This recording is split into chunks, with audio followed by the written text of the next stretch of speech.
Hi everybody, my name is Chef Fernando Mojica with Escoffier Online.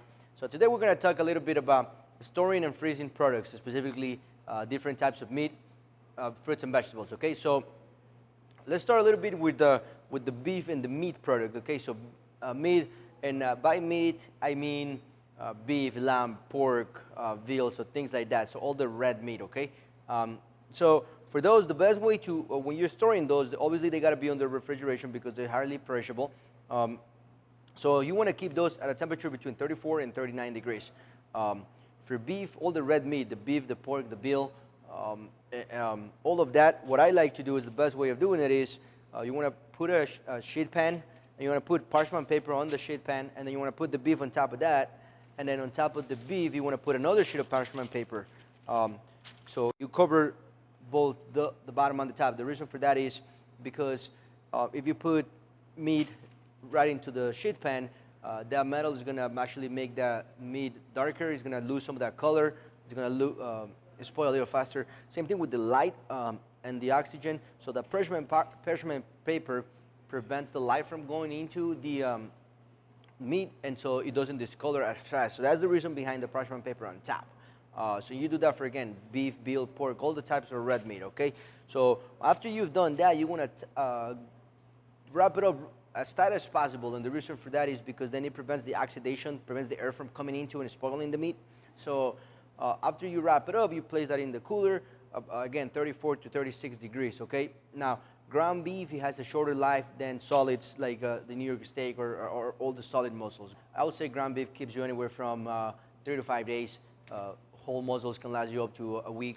If you're going to freeze this, you want to freeze it below 0 degrees, 0 degrees Fahrenheit, so anywhere between -10 and 0 degrees.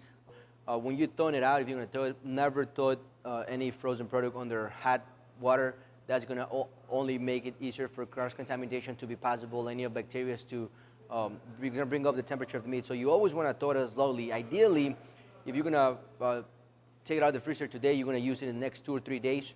You want to put that under the refrigeration and let it thaw out under refrigeration. If you're more of in a hurry, it's not recommended to do it, but if you're more of in a hurry where you need to thaw something out in a faster manner, what you want to do is you want to put running cold water under the product, so that's gonna the cold water will thaw it out faster. But again, never use hot water. Okay. So poultry, talking about chicken, we're talking about turkey.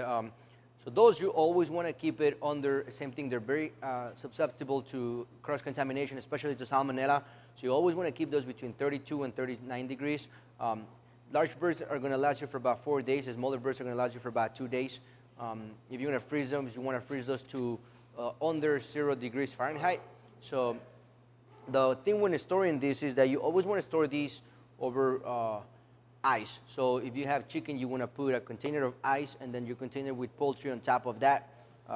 Never touching the ice itself, okay? But you want to make sure that if you have a container of ice, then you put another container with the chicken right on top of that, okay? So the other best way to do both meat and poultry, which is the absolute best way, if you can get a hold of a food saver machine or a cryo bag machine, okay?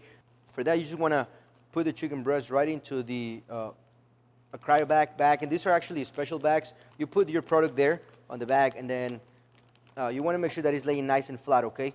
So once that's done, just basically seal it off. So for this particular machine, what we're going to do is we're going to put it there and close it up, and then we're just going to let that take care of it. You want to make sure that you keep it nice and flat. Okay, and as you can see, all the air is starting to come out. All the oxygen is leaving, and that's going to prevent the bacteria from growing.